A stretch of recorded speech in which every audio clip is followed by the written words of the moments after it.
In this video, we will cover some of the historiographical trends of the 19th through 21st century. Now, what is historiography?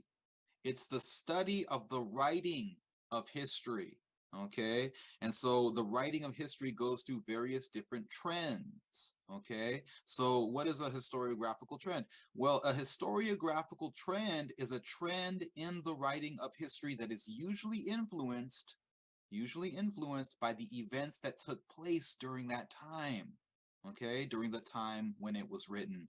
So you'll hear me give the time period when the historiographical trend was popular, all right? And I'll also give you a brief description of the context of what was happening at that time that likely influenced the way that history was written, okay? We will be looking at a few key historiographical trends, such as traditional history, Marxist history, revisionist history, and post-revisionist history. There are many more historiographical trends, such as postmodernism, decolonialism studies, the analysts, the longue durée. There's a lot of different historiographical trends. It's a very lengthy subject. We could be going on the entire semester trying to cover it. But in this video, we're going to cover just a few. We're going to give you a brief overview of some of the more influential historiographical trends. Now, before we get to the 19th century and the 20th century, 21st century, let's talk a little bit about the Greek historians, okay? Two particular Greek historians that help to lay down the foundation for history. The first is Herodotus. Herodotus is known by Westerners as the father of history. He wrote about several wars that took place between the Greek city-states and Persia. He also focused on cultural and social history. Okay, Herodotus based his history off of some written sources as well as off of interviews that he actually did with eyewitnesses of the historical events, or interviews with people who had some type of knowledge of the historical event that he was writing about. He would present his evidence, right, the interviews, the written sources, and then he would allow the reader to interpret what actually happened. Herodotus also used Greek mythology as a way to explain what happened in history. Okay, so for example, maybe the gods had favored one particular army over the other, and that explains why that army won a specific battle. Okay, so using Greek mythology to explain history.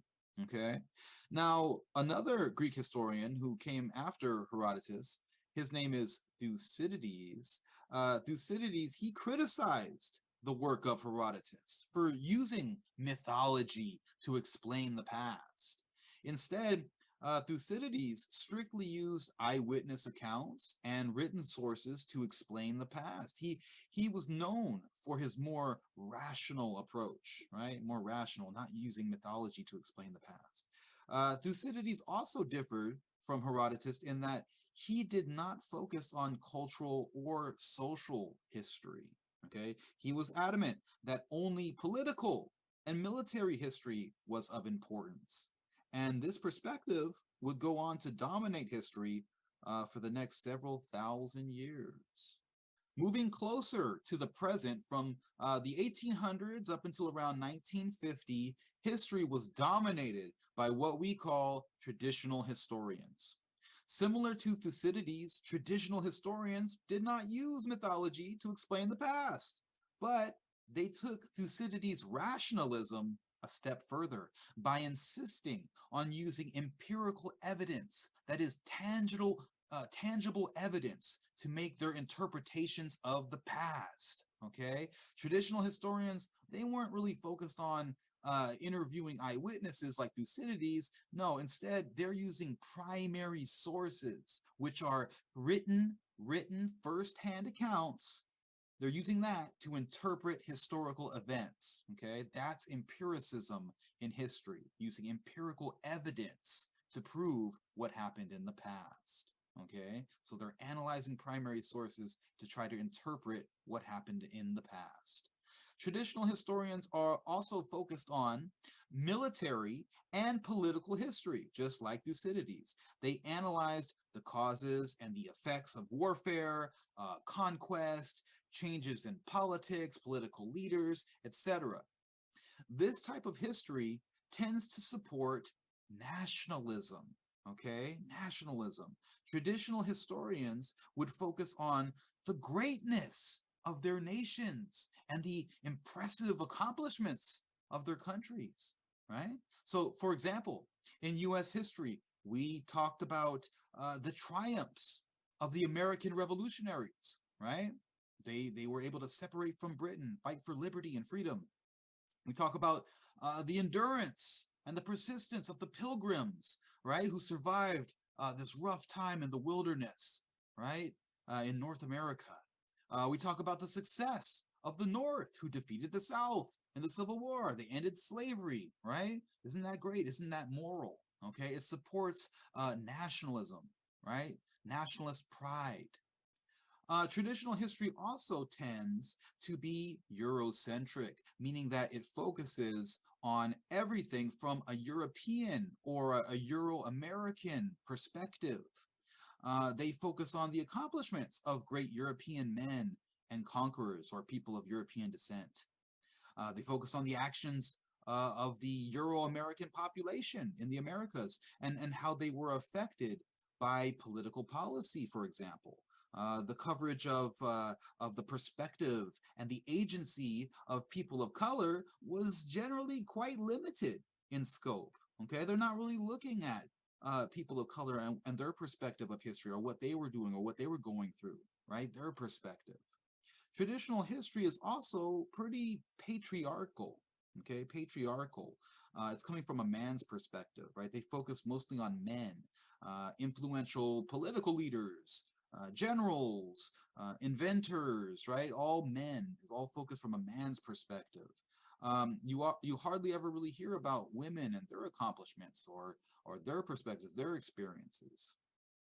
And finally, traditional history tends to see history as progressive, meaning that human society is improving with each successive generation. They wouldn't argue that past civilizations were more advanced than the present generations, right? No, the present civilizations are the most advanced in all of history, and it's just going to keep going and growing and growing over time. Now, in the 1950s, you start to see the rise of a different historiographical trend, and that's Marxist history, which was based off of the philosophy of Karl Marx, a German philosopher who was best known as one of the writers of the Communist Manifesto, which is going to inspire the rise of communism eventually. Now, Marx viewed history as a struggle between the upper and the lower classes. Okay, he used something called Hegel's dialectic to explain this struggle. Okay, what's Hegel's dialectic? Who's Hegel? Well, G.W.F. Hegel was also a German philosopher, an earlier German philosopher, who came up with a method that explains the process of the development of knowledge. Okay, let's take a look at this little graphic to kind of explain this. Okay, so on the left-hand side here, you see Hegel's dialectic.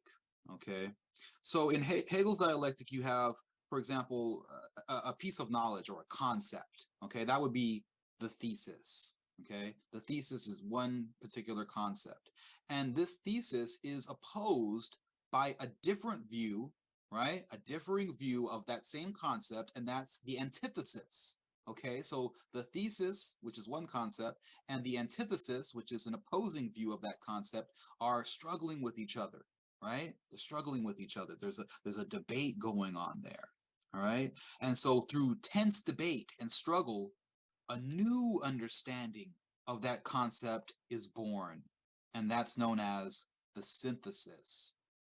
Okay, so thesis and antithesis struggle, and that struggle gives birth to the synthesis.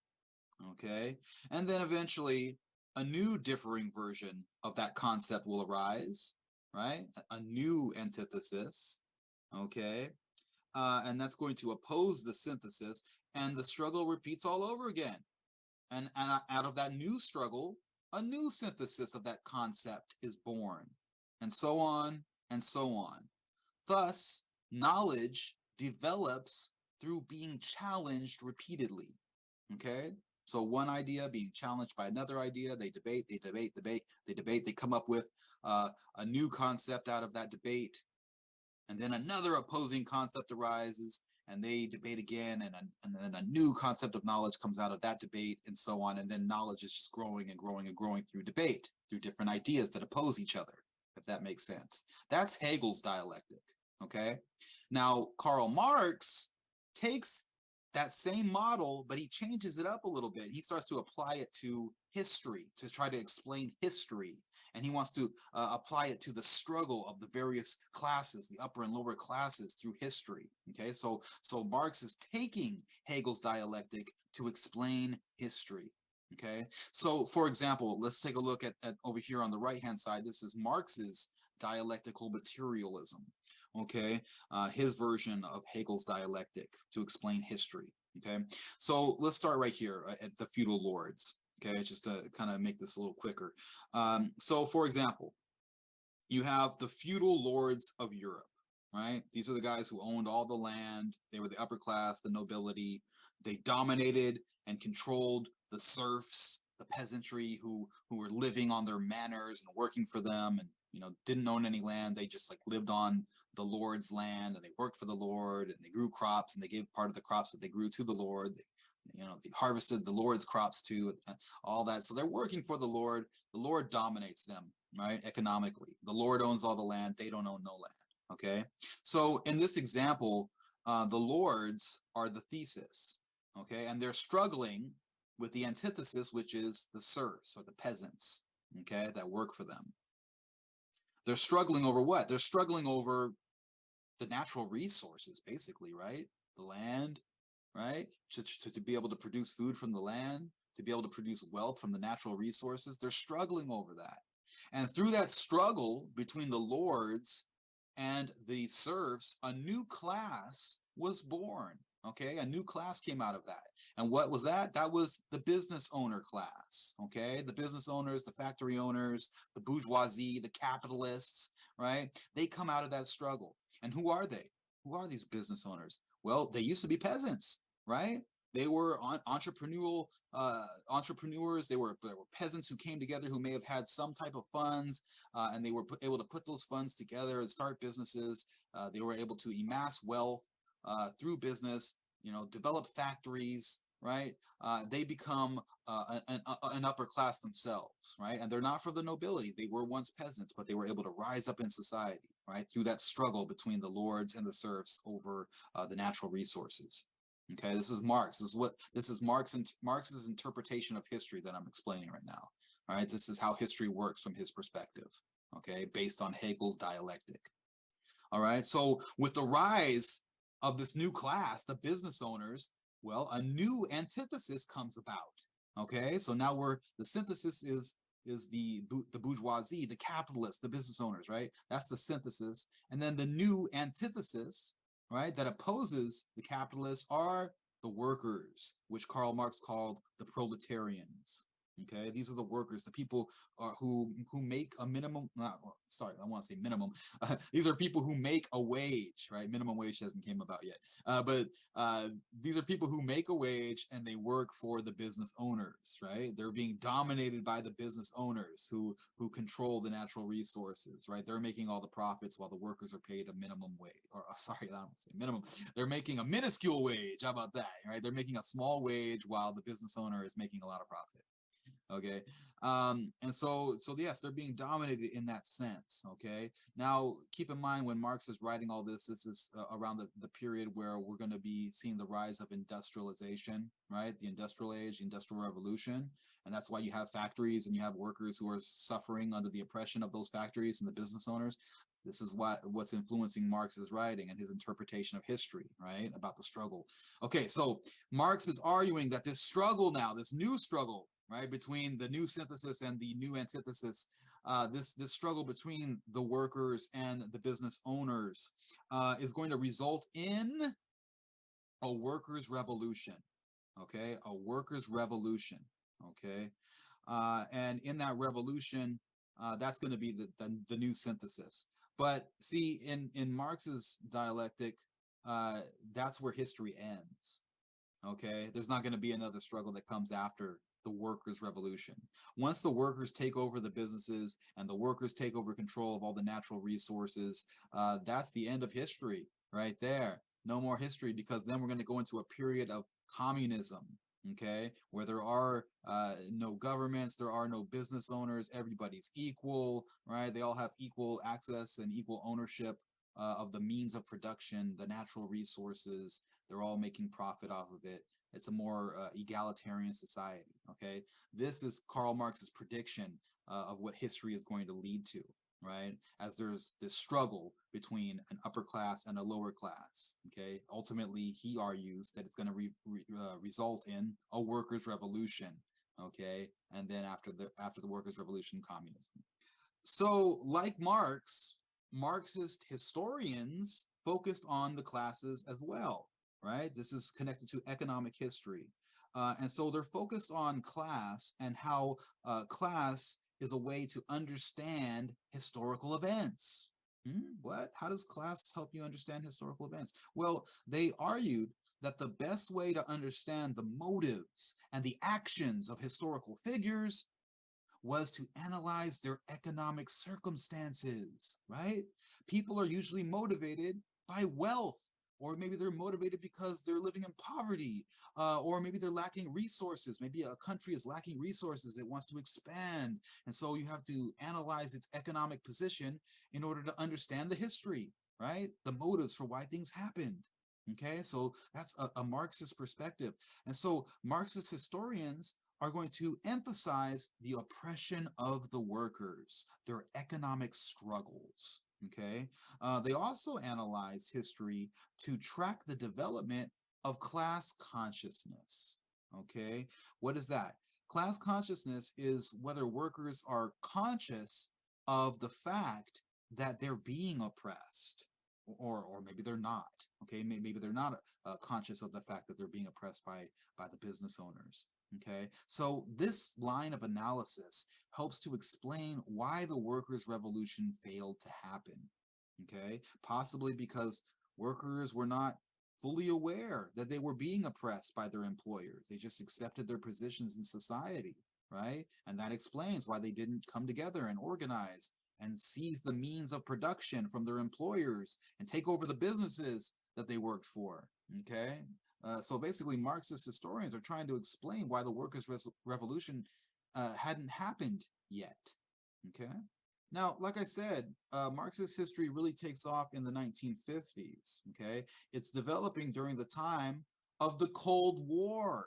Okay, the Cold War. This is the context. This is what's going on at that time that influences the historiographical trend. Okay, this is when, the United States and the Soviet Union are engaged in an ideological battle over which economic system is going to dominate the world. Is it going to be capitalism or communism? Okay. Now, the Cold War is going to have a major influence on society during the 1950s, all the way up into the early 1990s. Okay. In the 1950s, in the United States, citizens were pressured to conform to the principles of the nation, to be patriotic, to support capitalism and democracy. That's the atmosphere of this time, right? In the 1950s. Now, Marxist history is a reaction to that forced conformity of the 1950s. Okay, it's a reaction to that. And the point is that what's going on in society, right? The context of that time influences the writing of history, creates a historiographical trend. Okay, it influences what historians are emphasizing and the arguments that they make. Okay. Now, Marxist history would eventually come under criticism. For example, critics would say, hey, the workers' revolution, that never happened. Capitalism is still there. It's still powerful, more powerful than ever. And so that seems to weaken or invalidate Marx's concept of history. So why are historians focusing on class in this sense? Why are they focusing on history from Marx's perspective when his prediction didn't occur? Okay. Also, critics are pointing out that Marxist history is limited in scope when trying to understand history because it reduces the causes and the effects of historical events to economics. That's reductionism. Okay? It's reducing the causes and the effects of historical events down to economics, what's going on economically. Okay? Like that's the only motive, right? But what about other forms of oppression that will explain the position of oppressed peoples in society, right? Other forms of oppression. What about racism, for example?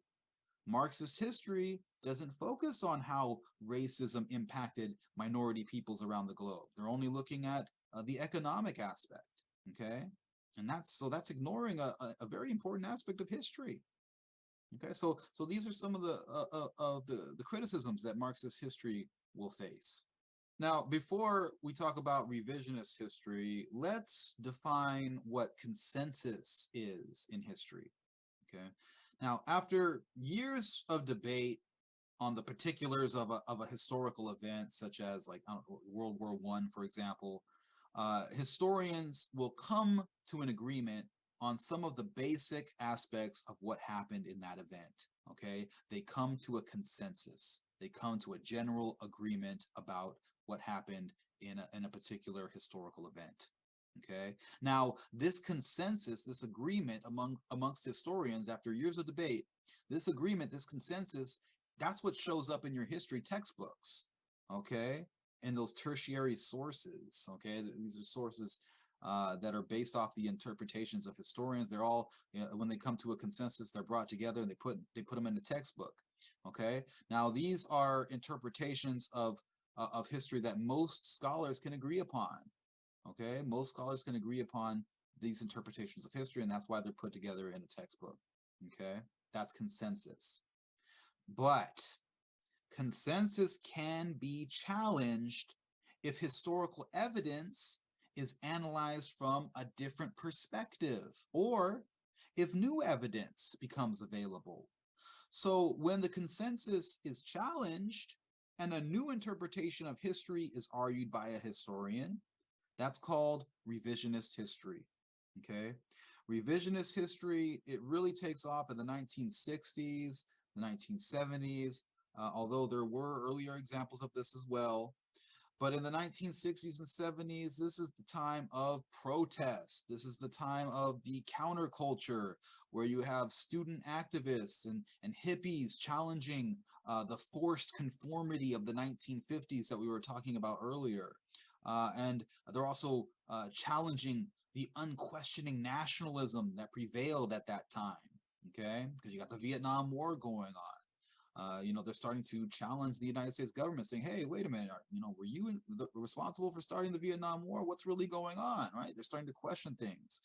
You also had the civil rights movement, right? The African American civil rights movement, which began in the 1950s and then branched out to include multiple different ethnic groups and different genders. Okay. Now, while these protest movements were challenging the oppression of the system, revisionist historians were challenging past historical interpretations. They tended to focus on peoples who were not emphasized by traditional historians. For example, traditional US history, it focuses very little on Native Americans, right? Just that, you know, they were defeated and they were pushed off of their land. But a revisionist historian may write an entire book focusing on the Native American perspective of a particular historical event, such as the American Revolution. Likewise, revisionist historians tend to focus on issues of gender, okay? Women's studies, for example, like the role of women in society, their accomplishments, their agency, okay? Agency, which is their power to act and influence their reality, okay?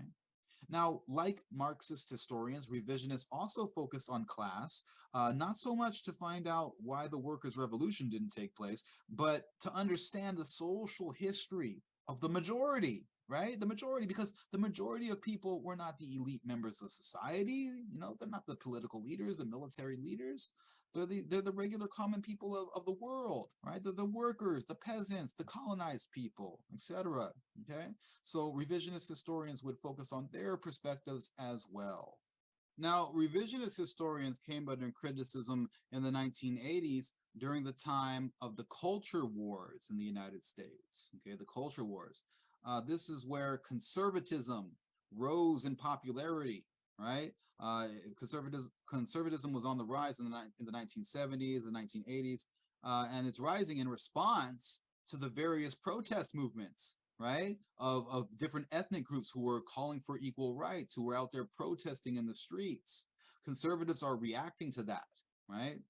Conservatives are arguing that revisionism or revisionist history causes division in society, since historians were focusing on the oppressive history of the United States, right? Focusing on slavery and racism, segregation, poverty, people being excluded from good-paying jobs, the theft of Native American land, genocide of California natives, all of these things. This is going to cause divisions. This is what conservatives are saying. This is why they're criticizing revisionist history. They're saying, no, revisionist history is causing divisions in society. It's going to make people hate each other because you're focusing on the negative past. Okay. And so conservatives are claiming that revisionism was building anti-American sentiment. Okay. Meaning that people are going to hate their country. It's anti-patriotic. Revisionist historians, they seem to have a political agenda. Okay, that's the thing. As revisionist historians seem to have a political agenda when they're making their arguments. They tended to imply blame on historical figures and on countries for committing immoral acts such as oppression and theft and murder. Right. So, for example, revisionists are emphasizing the immoral acts of Southern plantation owners during slavery. Okay, and so it seems like they're assigning blame. They're assigning blame to historical figures and to countries. Okay, all right. Now, the culture wars I was mentioning were going on in the 70s and 80s. The culture wars, they showcase different ways of understanding the multi-ethnic aspect of American culture. Okay, because America's made up of people from a number of different ethnic backgrounds, right? A bunch of different cultures. So there's different ways of understanding the multi-ethnic nature of American culture. There's cultural pluralism, and then there's multiculturalism. Okay, so with cultural pluralism, that recognizes and it honors the various ethnic groups and cultures in the United States, right? Recognizing that yes, there's a bunch of different ethnic groups in the United States, but cultural pluralism also recognizes that there is one dominant American culture, right? That we all have in common, or that we're all supposed to assimilate to, right? To some degree. So that's cultural pluralism. There's a dominant American culture, right? Now, there's also another perspective of the multi-ethnic aspect of American culture, and that's multiculturalism. Okay, multiculturalism also recognizes and honors the various cultures of the country, but it does not recognize that there's one dominant culture in America that we're all supposed to assimilate to. Okay, instead, all cultures have equal value. Okay, so there's these two different views about what American culture is and how to understand the multi-ethnic nature of American society. Okay, conservatives are more so focused on cultural pluralism. Okay, whereas liberals are more focused on multiculturalism. Okay, so just that's some of the historical context of what's going on at the time when revisionism is being criticized by conservatives. Now, in the 1980s, up to the present, another historiographical trend came about as historians reacted to revisionism. Okay, post-revisionism, right? So coming after revisionism, post-revisionism is sort of a blending of traditional history and revisionist history. Like the traditionalists, post-revisionists focus strictly on the empirical evidence, right? That's what they try to do at least. They do their best to be objective, non-judgmental when they're making their interpretations of historical events. Okay, they don't focus on blaming historical figures or countries for their immoral actions like the revisionists. Instead, they present both sides of the evidence, right? Or evidence that supports both perspectives or several different perspectives, and then they let the reader draw their own conclusions. Okay, that's post-revisionist. Post-revisionists, they try not to commit presentism, okay, like it's a crime. Presentism, what is that? Presentism is when we project our moral and our cultural values from our time period onto the past, okay, onto past cultures, past civilizations, okay. This can cloud our understanding of the motives and the actions of historical figures and cultures, right?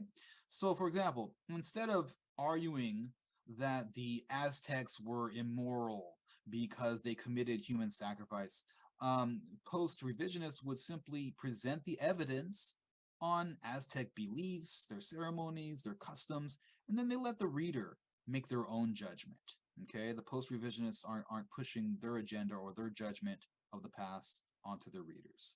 Okay, or at least that's the idea. They're trying to be objective. Okay, they don't emphasize like a negative or a positive depiction of the past. Okay, so it's not that we don't look at the past. Our post revisionists don't look at the past as like it being negative or it being positive. They're just trying to tell you what happened. Okay, they're just trying to present the evidence of what happened.